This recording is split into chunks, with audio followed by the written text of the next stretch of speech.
نہیں کوئی نہیں ٹھیک ہے.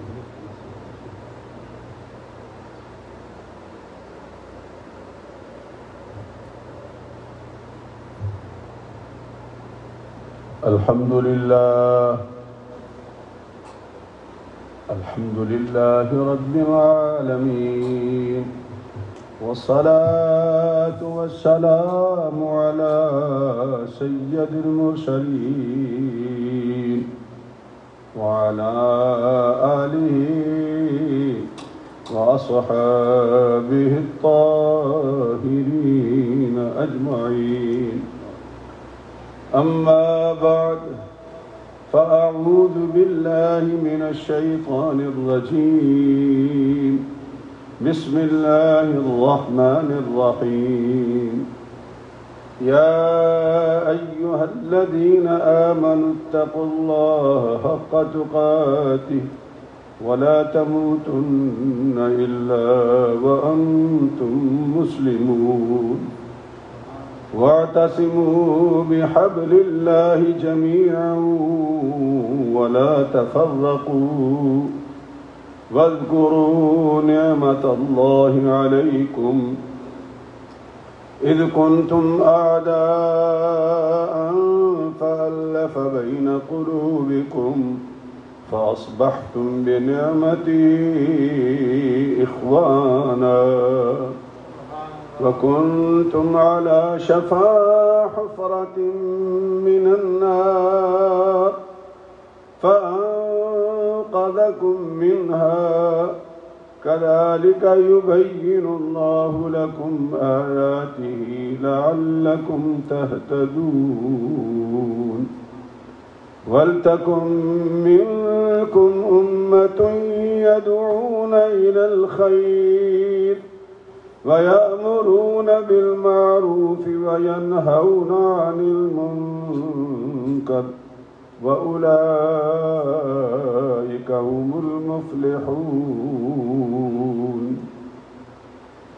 ولا تكونوا كالذين تفرقوا واختلفوا من بعد ما جاءهم البينات وأولئك لهم عذاب عظيم. صدق الله مولانا العظيم وبلغنا رسوله النبي الكريم الأمين ونحن على ذلك لمن الشاهدين والشاكرين والحمد لله رب العالمين. قال الله تبارك وتعالى في شان حبيبه مخبرا وآمرا. بسم الله الرحمن الرحيم. إن الله وملائكته يصلون على النبي يا أيها الذين آمنوا صلوا عليه وسلموا تسليما. اللهم صل على سيدنا محمد وعلى آل سيدنا محمد وبارك وسلم. الصلاة والسلام عليك يا سيدي يا رسول الله وعلى آلك وصحابك يا حبيب الله.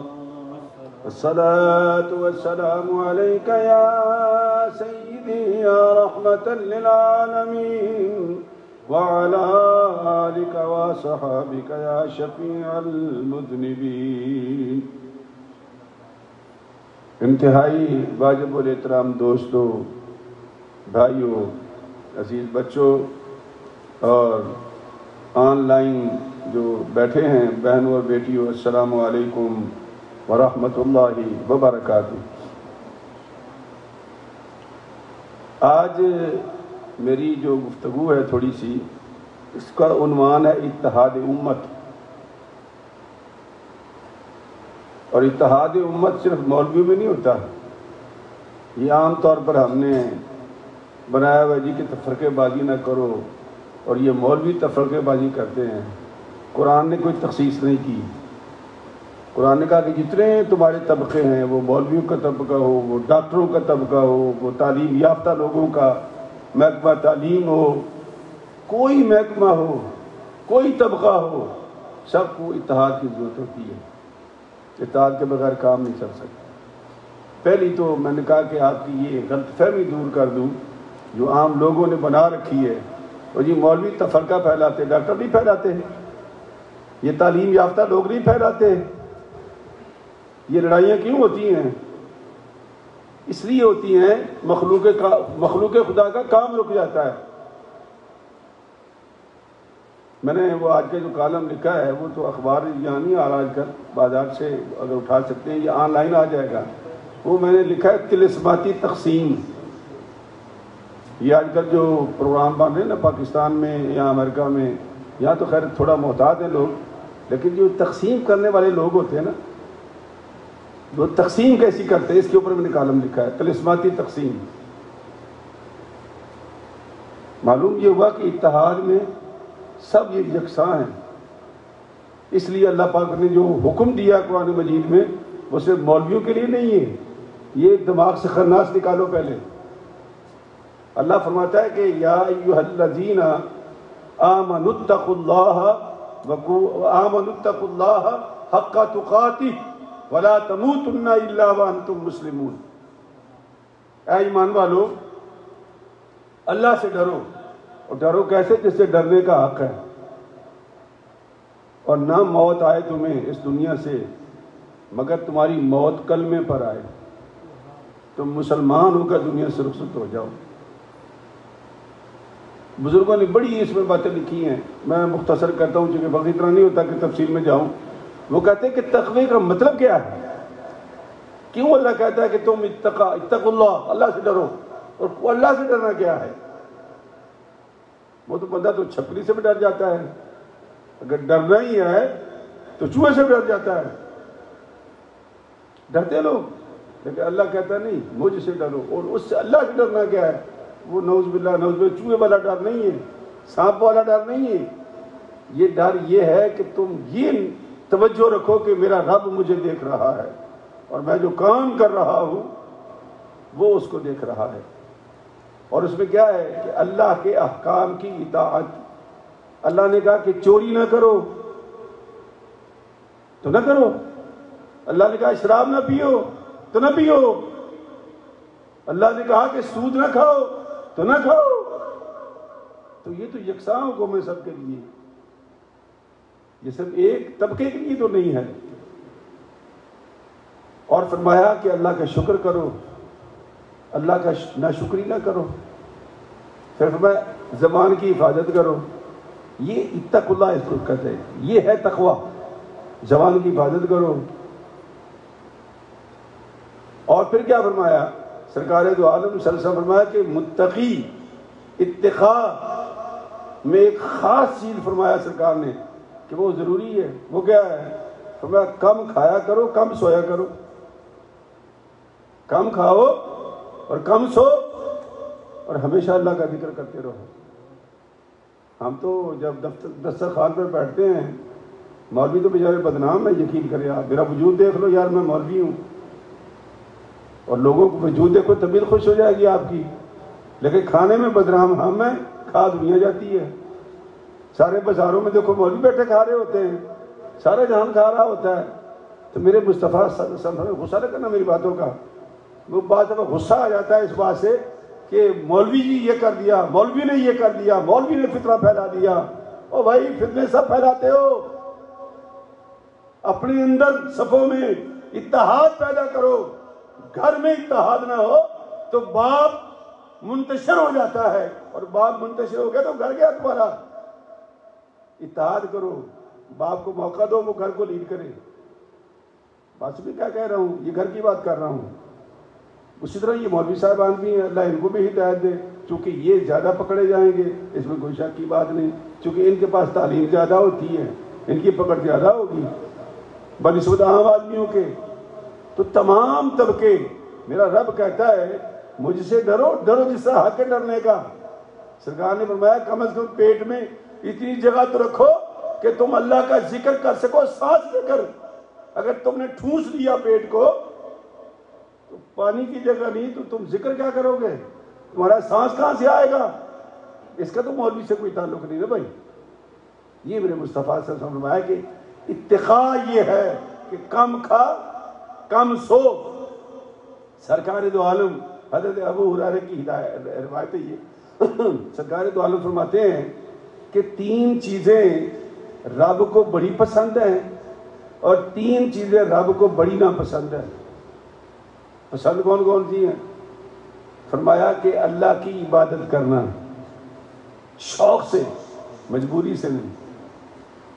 نماز پڑھنا ہے تو شوق سے، زکوٰۃ دینی ہے تو شوق سے، حج کرنا ہے تو شوق سے، اور کلمہ پڑھنا ہے تو شوق سے، اور روزے رکھنے ہیں تو شوق سے، مجبوری سے نہیں، روٹین میں نہیں۔ یہ جس طرح عام لوگ ہم کرتے ہیں باتوں باتوں میں، وہ یار پہلے ایسا کرتے ہیں نا کہ نماز کا رگڑا مکا لیں، نماز کا رگڑا ختم کر لیں، پھر تسلی سے بیٹھ کھائیں گے۔ یہ عام جملے آپ نے سنے ہوں گے۔ ہمارے ہاں کیا ہے کہ یار پہلے نا یہ نماز کو ختم کر لیں، جلدی جلدی ختم کر لیں اس کو، پھر تسلی سے بیٹھ کے کھائیں گے۔ اس کو الٹا کر لو، اس کو الٹا کر لو کہ بھائی کھا لو جو کھانا ہے، تھوڑا سا تسلی سے نماز پڑھیں گے۔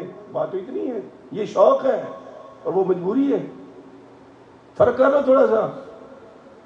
تو اللہ کے پاک پیغمبر نے فرمایا کہ 3 چیزیں اللہ کو بڑی ناپسند ہیں اور 3 چیزیں بڑی پسند ہیں۔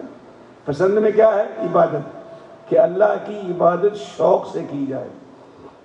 اور یقین کریں آپ 2 نفل پڑھیں، 1000 پڑھنے کی ضرورت نہیں ہے، آپ کو 200 نفل پڑھنے کی ضرورت نہیں ہے۔ وہ نمبر نہیں پورے کرنے ہم نے کہ یار وہ میں نے 100 پورے کرنے، 100 پورے نہ کرو، 2 پڑھو، لیکن 2 اتنے شوق سے پڑھو کہ نماز کو بھی تمہارے اوپر وجد آ جائے کہ مجھے کون پڑھ رہا ہے، اتنی تسلی سے، ہری ہری نہیں یار مجھے وہ ڈرامہ جا رہا ہے کہیں نکل نہ جائے میرا ہے، اور ترغل کا وہ کیا ہے کہ ڈرامہ میرا، وہ قسط میری رہتی پوری کرنی۔ بھئی دماغ تمہارا اگر وہاں لگا ہے تو عبادت میں کیا خاک بجا آئے گا؟ نہ، عبادت کرنی ہے تو اللہ کی شوق سے کرنی ہے، اور جو شوق سے عبادت کرتا ہے اللہ کو یہ بات بڑی پسند ہے۔ اور دوسری بات کیا فرمائی اللہ نے کہ دیکھو میرا شریک نہ ٹھہرانا، میرا کوئی شریک نہیں ہے۔ ہمارے جو اہل سنت بھائی ہیں یہ اللہ میاں کی گائیں یقین کریں، واقعی کسی نے مذاقاً کہا تھا کہ سنی سن سن کے مسلمان ہوتا ہے، اس میں شک ہی کوئی نہیں، سنی سن سن کے مسلمان ہو گیا۔ شرک کا معنی نہیں سمجھتے، شرک کی تعریف نہیں سمجھتے، توحید کو نہیں سمجھتے، اپنی بے وقوفی کی وجہ سے اچھی خاصی جو ان کی نیت ہوتی خراب کر لیتے ہیں۔ بار بار کہتا ہوں کہ اللہ کا کوئی شریک نہیں، کوئی عبادت کے لائق نہیں، سجدہ اسی کو جائز ہے۔ آپ کبھی ایسی حالت نہ بناؤ کہ لوگ یہ سمجھیں یہ سجدہ کر رہا ہے، شک میں ڈالنا بھی اسی طرح حرام ہے جس طرح سجدہ کرنا حرام ہے۔ یہ پرانے زمانے میں اگر آپ کو یاد ہو وہ بادشاہان ہوتے تھے، یہ مغل بادشاہ ہوتے تھے انڈیا میں، پاکستان میں، تو ان کو ایسے سلام کیا کرتے تھے جھک کر، رکوع کی حالت میں ایسے ایسے کرتے ہیں 3 مرتبہ۔ تو فقہاء نے اس کو حرام لکھا ہے، نہیں کر سکتے آپ۔ یہ سر جب جھکے گا رکوع میں تو اللہ کے لیے جھکے گا، سجدے میں جائے گا تو اللہ کے لیے جائے گا. اللہ کے علاوہ اگر کسی نے سر جھکایا رکوع کی حالت میں حرام ہے. سجدے میں دیا اللہ کے علاوہ حرام ہے. اور اللہ جیسا کوئی نہیں. اللہ والوں کے پاس بھی جاؤ نا تو ڈائریکٹ نہیں مانگ سکتے ان سے. او بابا گنج بخش، میں نے دیکھا تھا ایک بدماش کو وہاں پر لاہور میں، او بابا 10 دگن چیزیں تیریاں کتنے گیا میرا کام. ڈائریکٹ نہیں مانگ سکتے آپ. اللہ سے مانگو. اللہ یہ درویش ہے تیرا، اس کے میں دربار میں کھڑا ہوں، اس کے صدقے میں مجھ پہ کرم کر دے. کہہ سکتے ہو یا اللہ اس کو جو حصہ دیا ہے تم نے میرے لیے تو میں لینے آیا ہوں. اب کہہ سکتے ہو بابا جی جو میرا حصہ ملا مجھے عطا کر دو. لیکن کس سے؟ اللہ سے. یاد رکھو اللہ کے علاوہ مانگنا گناہ ہے، شرک ہے، اور اللہ کو شرک پسند نہیں. یہ ناپسندیدہ ترین باتوں میں ایک بات ہے. تو باقی سنی سن کے مسلمان ہو گیا. سنی کو پتہ نہیں کہ میرا مسلک کیا ہے، میرا عقیدہ کیا ہے. تو اللہ کے علاوہ نہ کوئی مشکل کشا ہے، نہ کوئی حاجت روا ہے، اور نہ کوئی مسجود ہے ہمارا، صرف اللہ. تو اللہ کو پسند نہیں کہ کسی کو میری جگہ پر. سرکار دو عالم فرمایا کرتے تھے مومن سے کہ اپنے دل کو صاف کر لے. کیوں؟ کہ یہ دل تیرا اللہ کا عرش ہے، اس کے اندر کچھ نہیں ہونا چاہیے. جتنی مرضی تو محبت کر اپنے پیر سے، مفتی سے، امام سے، لیڈر سے، جتنی مرضی محبت کر، لیکن دل کو خالی رکھ اپنے اللہ کے لیے. کرنا محبت زبان سے تمہیں کون منع کرتا ہے، لیکن دل سے نہیں. دل تو صرف اللہ کی ہوا، اللہ کا عرش ہے. اللہ کو رکھو اس کے بغیر. اور جب جس دل میں اللہ آ جائے نا پھر وہ ڈرتا بھی نہیں کسی سے. یہ یاد رکھنا، وہ کوئی ہو. اور جس دل میں لوگ غیر بیٹھا ہو تو پھر تو چوہے سے ڈرے گا نا وہ. یہ بزرگان دین جنگلوں میں، بیابانوں میں بیٹھ کے، پہاڑ کی غاروں میں بیٹھ کے عبادت چلے کاٹتے ہیں. لوگ ان سے پوچھتے ہیں بابا جی آپ کو یہ جنگلی جانور تنگ نہیں کرتے؟ کہتے جب سے اللہ نے میرے ساتھ صلح فرما لی ہے انہوں نے میرے ساتھ صلح کر لی ہے. نہیں تنگ کرتے ان کو. آخر کیوں پہاڑوں میں چلا کا ہم دیکھتے ہیں بزرگان دین کو یہ جانور کیوں کچھ نہیں کہتے؟ اس لیے کہ انہوں نے اللہ سے صلح کر لی ہے اور اپنا دل اللہ کے لیے خالی کر دیا. تو آپ بھی کر لو، ہم بھی کر لیں. مصیبت ختم ہو جائے گی، ڈر ختم ہو جائے گا. اور جب تک اس کے اندر غیر موجود ہے نا، غیر اللہ جسے کہتے ہیں ہم لوگ، جب تک غیر اللہ موجود ہے اس وقت تک ہم کما حق کو فائدہ نہیں حاصل کرے. تو اللہ فرماتے ہیں مجھے ناپسند ہے یہ بات کہ کوئی بندہ شرک کرے. اور تیسری بات ناپسندگی کیا ہے؟ کہ اللہ کی رسی کو چھوڑ دینا. اللہ کی رسی کو چھوڑ دینا. یہ اللہ کی رسی کون سی ہے؟ بڑی تحقیق کے بعد، تفسیر پڑھنے کے بعد میں خود اب نتیجے پر پہنچا ہوں کہ اللہ کی رسی کا معنی ہے کہ اللہ کے قرآن سے جڑ جاؤ. اللہ کے اس قرآن سے جڑ جاؤ جس کو ہم نے وہاں رکھا ہوا ہے. ہاتھ لانا بھی گوارا نہیں کرتے، ہاتھ لگانا بھی گوارا نہیں کرتے. کیوں نہیں کرتے بھائی؟ ہم لوگ مجھے پڑھنا نہیں آتا تو پڑھو نا. ہمیں انگریزی کہاں آتی تھی جب اس ملک میں ہم آئے تھے؟ اب آ گئی ہے نا تو قرآن بھی آ جائے گا. لیکن یہ زبان سیکھی، لوگوں سے بولے، نتیجہ کیا ہے کہ یہ زبان ہمارے اندر داخل ہو گئی. تو اگر غیر زبان ہمارے اندر داخل ہو سکتی ہے تو اللہ کا قرآن تو پھر اپنا ہے. اللہ کا قرآن تو اپنا ہے، میرا دین ہے، میرا ایمان ہے. تو یہ قرآن آپ کے اندر کیوں نہیں آئے گا بھائی؟ آئے گا، لیکن شرط کیا ہے؟ اب تو یار بہانہ بھی کوئی نہیں. آن لائن بھی لوگ پڑھا رہے ہیں، اگر پڑھنا چاہو تو اب تو کوئی بہانہ نہیں ہے. فون پہ قاری صاحب بیٹھے ہوئے ہیں، وہ پڑھا رہے ہیں، اس سے پڑھ لو. بہانہ کوئی نہیں ہے. لیکن پھر بھی اللہ فرماتا ہے کہ مجھے وہ بندہ ناپسند ہے جو میری محبت کا دعویٰ تو کرے اور میرے قرآن سے بے خبر ہو. دو اس کے تقاضے ہیں، قرآن کو صحیح پڑھنا اور پھر قرآن کو سمجھنا، اور سمجھ آ جائے تو پھر عمل کرنا. دو پہلے ہیں، اس کو سمجھ لو، اس کے بعد عمل شروع کر دو. جو عمل کر جائے گا تو یہ اللہ کی رسی ہے. اللہ کہتے ہیں نا کہ یہ اگلی آیت میں کیا تھا وَاعْتَصِمُوا بِحَبْلِ اللَّهِ جَمِيعًا وَلَا تَفَرَّقُوا، اللہ کی رسی کو مضبوطی سے تھام لو اور فرقے نہ بناؤ۔ یہ فرقے سے مراد یہ فرقہ مولویوں کا نہیں فرقہ ہے، ہر جگہ فرقے موجود ہیں۔ یہ بزنس مینوں میں چلے جاؤ، یہ کنٹریکٹر جو ہمارے یہاں کام کرتے ہیں وہ بھی کبھی ان کے پاس بیٹھ کے باتیں سنو کہ یار فلاں کنٹریکٹر نے میرے مالک سے شکایت کر دی، فلاں ڈپارٹمنٹ کو شکایت کر دی، ہے نہیں، فلاں جو یہ بلڈنگیں کرایہ دیتے ہیں کام کرنے کے لیے ان کو شکایت کر دی، میرا بڑا غلط کر دی۔ ہر جگہ یہ موجود ہے۔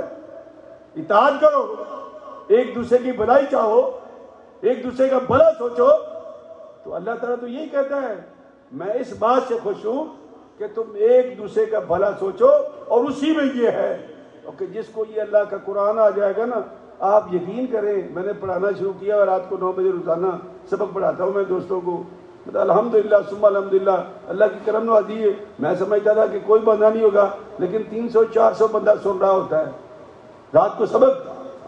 یہ معمولی بات ہے نہیں، تڑپ ہے، لیکن ہماری کوتاہی یہ ہے کہ جس کے پاس جو اختیار آتا ہے، وہ بزنس مین ہو، وہ مولوی صاحب ہو، وہ دکاندار ہو، تو وہ بلا شرکت غیر مالک بن جاتا ہے اور دوسرے کو موقع نہیں دیتا۔ دوسرے کو موقع دو، یہ اتحاد ہے۔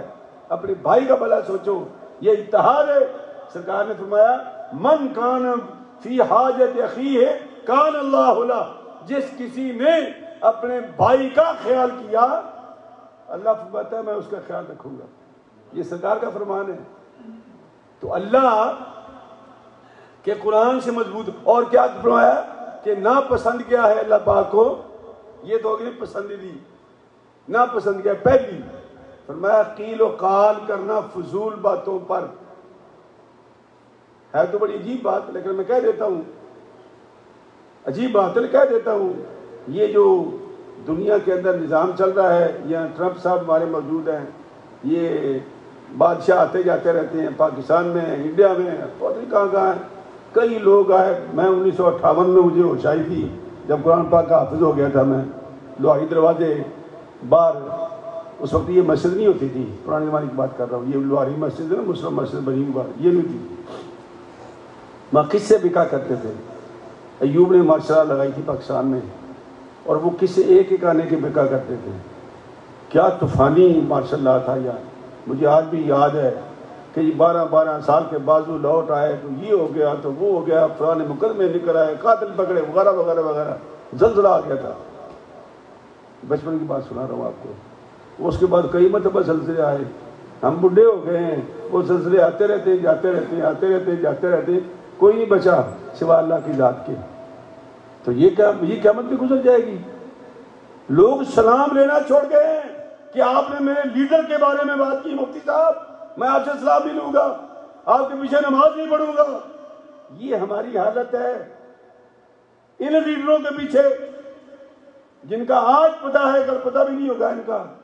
نہیں بھائی، اللہ کہتا ہے کہ فضول قیل و قال مجھے ناپسند ہے۔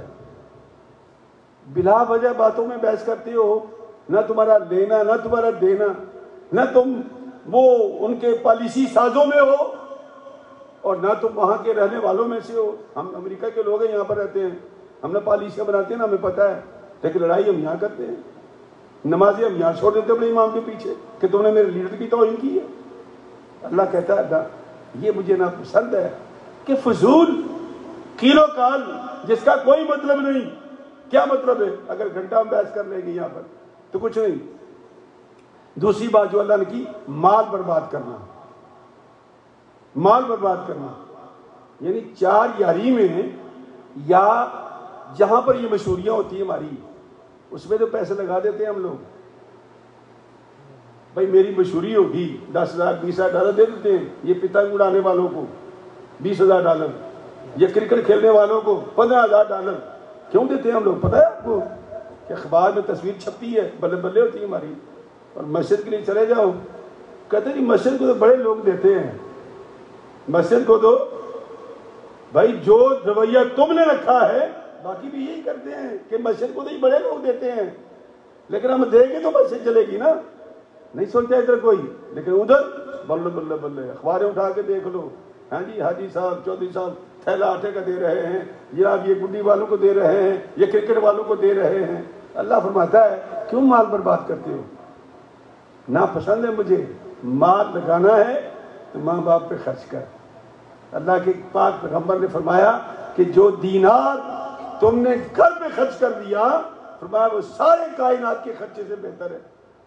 بیوی تمہاری بیٹھی ہوئی ہے، بچے تمہارے بیکار ہیں، ماں باپ تمہارے پریشان ہیں، ان کے لیے کچھ نہیں، بہن بھائی بھیک مانگنے پر مشہور ہیں، مجبور ہیں، اور ہم لوگ اپنی چدراہٹ کو قائم رکھنے کے لیے اپنے مال کو استعمال کرتے ہیں۔ میرے مالک نے فرمایا کہ مجھے ناپسند ہے وہ مال جو بربادی میں چلا جائے۔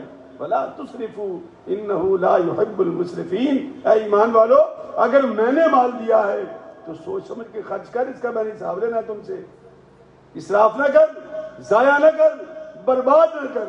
مجھے ناپسند ہے وہ بندہ جو میرے مال کو برباد کرتا ہے، اس کا حساب ہوگا۔ اور تیسری بات کیا ہے؟ کثرت سوال۔ کثرت سوال آپ کو تو نہیں پتا، یہ مجھے پتا ہے، بات پہ بات نکالتے ہیں لوگ۔ اللہ کریم نے قرآن مجید میں منع کیا ہے، ایسا جی مولوی صاحب یہ بتاؤ، اچھا صبح کالیں آ جاتی ہیں، صبح اٹھتا ہوں میں تو کالیں شروع ہو جاتی ہیں، تو پھر یوں ہو گیا تو اچھا ابھی لالا جی آئے کھا رہے ہو، تو پوچھا جی یہ ناک پہ میں نے چڑھایا ہوا ہے، اس سے نماز ہو جائے گی؟ تو میں کہا آپ نے ضرور فیس بک پہ پڑھ لیا ہوگا، کسی نے لکھا کہ نماز نہیں ہوتی۔ لا حول ولا قوت الا باللہ۔ او بھائی تمہاری ڈیوٹی نہیں ہے یہ۔ مالک نے فرمایا کہ جب حالت نارمل ہو، یہ مسئلہ یاد کر لو، کام آئے گا زندگی میں تمہارے، اگر تمہاری حالت نارمل ہو، ماحول نارمل ہو تو مسئلہ نارمل ہوگا۔ پھر یاد کر لیں کیا کہا میں نے، تم نارمل ہو، ماحول نارمل ہے، مسئلہ نارمل ہوگا، اور تم نارمل ہو، ماحول اب نارمل ہے، اب مسئلہ اب نارمل ہوگا، یا تم اب نارمل ہو، ماحول سازگار ہے، پھر بھی مسئلہ اب نارمل ہوگا۔ مثلا مثال دیتا ہوں میں، آج کل پیٹ کی بیماری بہت ہے، چونکہ جب بھی ہم جیکسنائٹ وغیرہ جاتے ہیں، ملٹری جاتے ہیں تو کھابے کھا لیتے ہیں، اس کے بعد پھر جو حشر ہمارے پیٹ کا ہوتا ہے وہ اللہ ہی جانتا ہے۔ اب نماز بھی اس نے پڑھنی ہے، اب حالت یہ کہ 10 منٹ پھر رو رہی بندے کی، ہوا نکل رہی اس کی، اب وہ پریشان ہے، وہ بیچارہ کوشش تو کرتا ہے کہ گھوٹ کاٹ کے نماز پڑھ لوں، لیکن ہوتی نہیں ہے۔ تو شریعت کیا کہتی ہے کہ ماحول نارمل ہے لیکن تو نارمل نہیں ہے، ایسا کر تسلی سے ایک وضو کر لے اور نماز پوری پڑھ۔ اگر 300 مرتبہ بھی تیرا وضو ٹوٹے گا تو تیرے وضو ٹوٹنے کو نہیں دیکھا جائے گا، وہ تیرا ایک وضو تیری نماز کے لیے کافی ہے، یہ شریعت کہتی ہے۔ تو نارمل اور اب نارمل، جب حالات نارمل ہو، بندہ نارمل ہو تو مسئلہ نارمل ہوگا۔ کرسی پہ نماز نہیں پڑھ سکتے، آپ نارمل ہو، سجدہ فرض ہے، رکوع فرض ہے، کر۔ اور اگر اب نارمل جھک سکتے ہی نہیں، اب لالا جی ہمارے ان کے گوڈے کام نہیں کرتے، کیا کریں گے یہ، کیسے جھکیں گے یہ؟ تو یہ مجبور ہے کرسی پر نماز پڑھنے کے لیے۔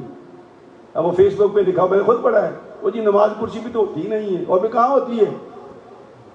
تو نارمل یاد رکھو، یہ فارمولا ہے، نارمل حالات میں نارمل وجود کو نارمل مسئلہ ماننا ہوگا، اور اب نارمل حالات میں دونوں طرف اب نارمل مسئلہ چلے گا۔ پھر اللہ کہتا ہے کہ تو یہ نہ دیکھ کہ نماز تم نے کیسے پڑھنی ہے، یہ دیکھ کہ تیری وجود کی کیفیت کیا ہے، تو کس طرح پڑھ سکتا ہے، جس طرح تو پڑھ سکتا ہے تو پڑھ لے، مجھے تیری نماز قبول ہے۔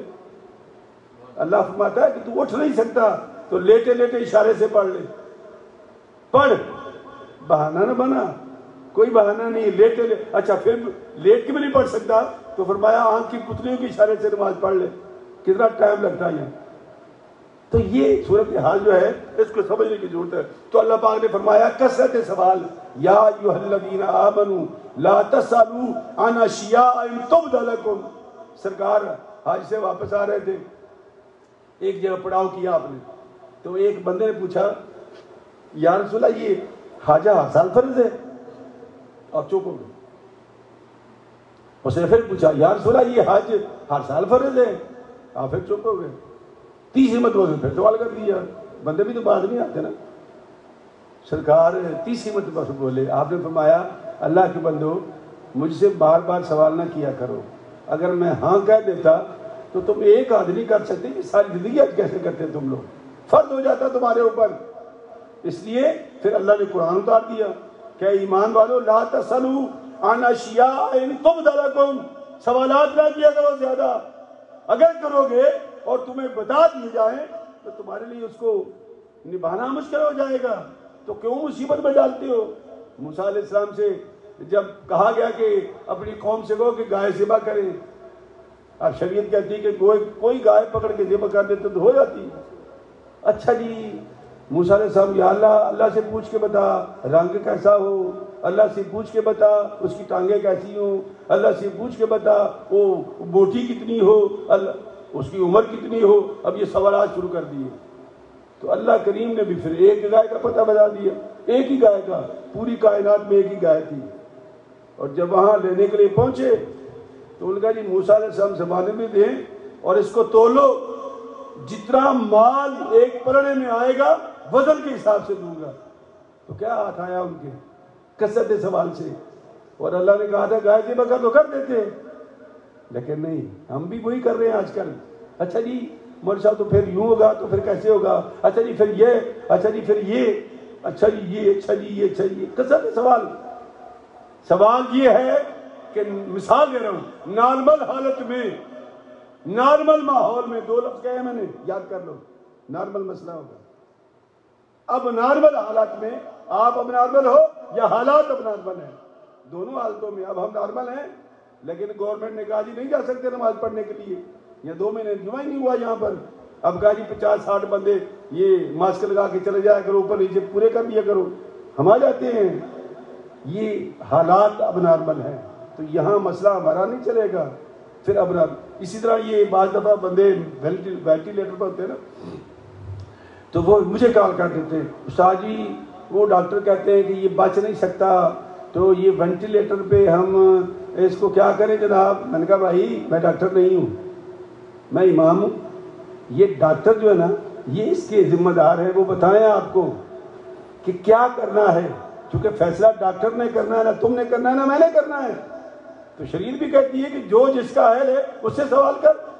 غیر آدمی سے اگر آپ پیسے اٹھا کر کے وہ گورمے کی جو مٹھائی والی دکان ہے اس کو کہو یہ مجھے 2 تولے سونا دے دے، تو آپ کی شکل دیکھے گا وہ یہ پاگل ہے. یہ او میں مٹھائی بیچتا ہوں تو سونا لینے آ گیا، سونے کی دکان آ گئے.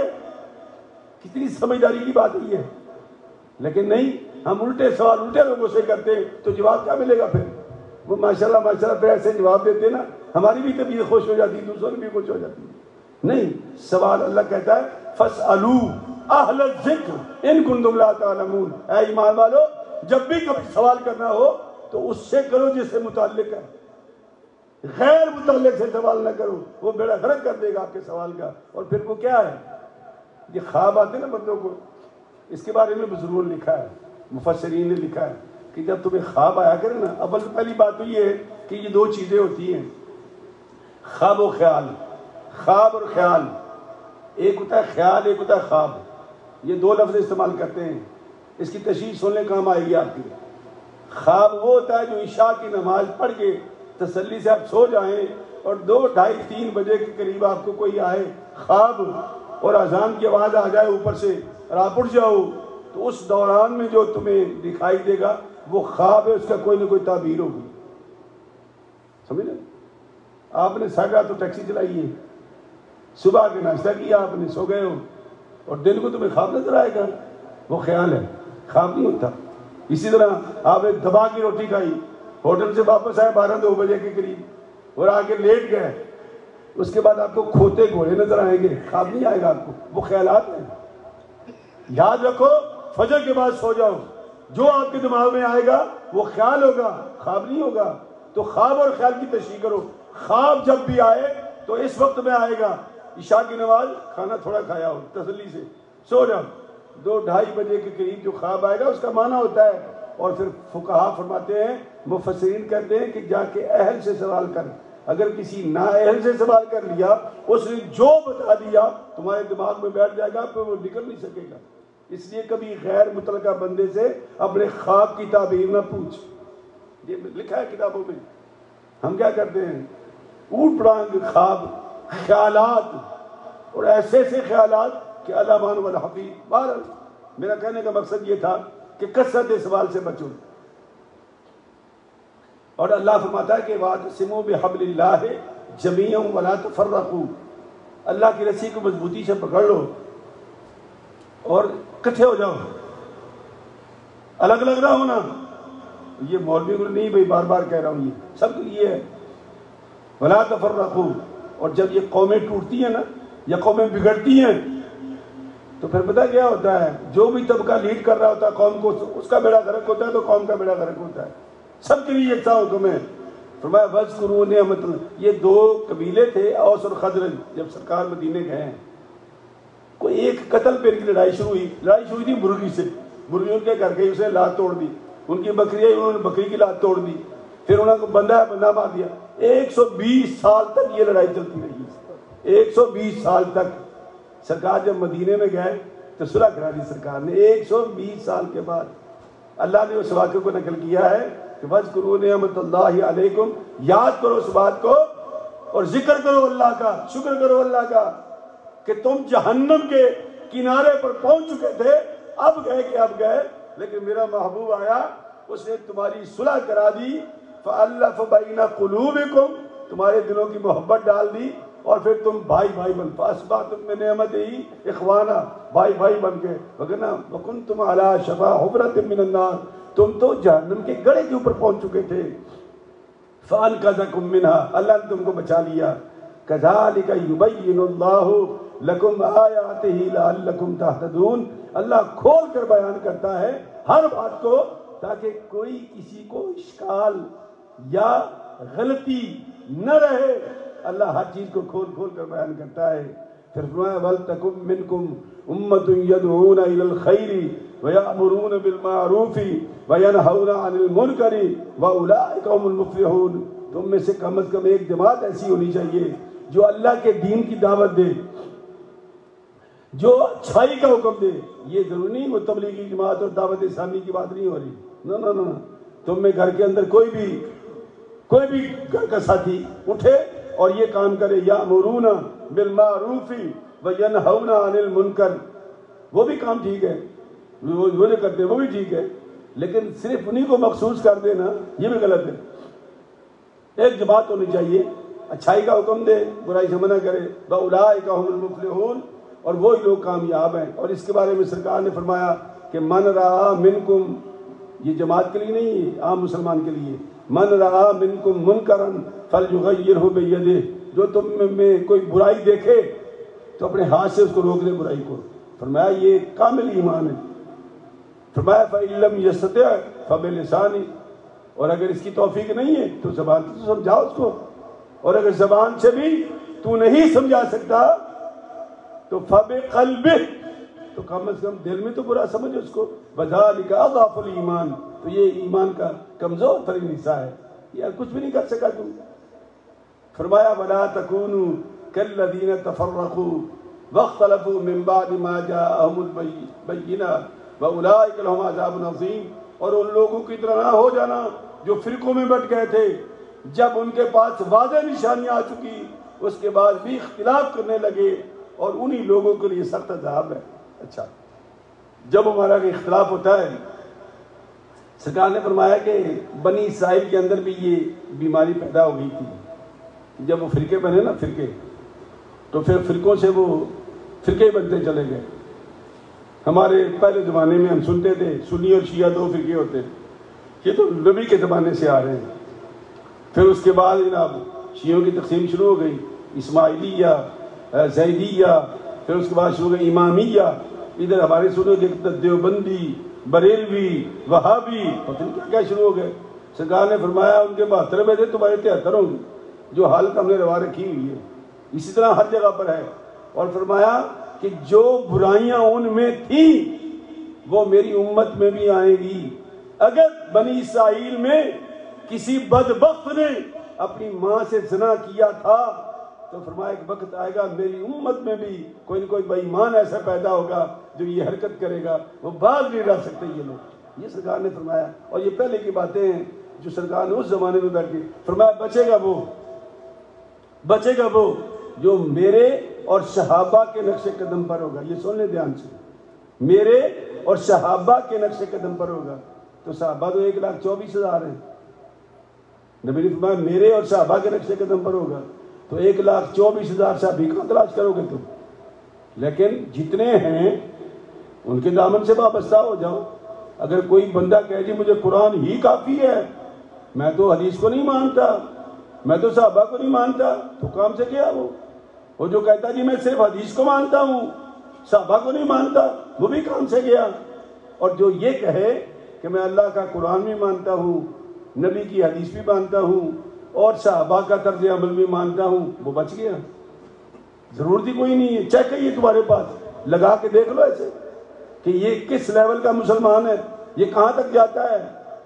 ہم نے تو ایک ایک جگہ پر کوٹھی بنا لی ہے, اہل قرآن, اہل حدیث, ہاں جی, اہل فقہ, اہل عجیب عجیب قسم کے ہم نے نام رکھ لیے ہیں. او بھائی سیدھے سادھے مسلمان ہیں. اللہ کا قرآن, نبی کی سنت, نبی کا فرمان اور صحابہ کا طرز عمل, اور پھر صحابہ نے جن کو پڑھایا سبق, تابعین اور تبع تابعین, یہ 2 لفظ نبی نے مینشن کیے ہیں. ان کے دامن سے وابستہ ہو جاؤ تو تم بچ جاؤ گے.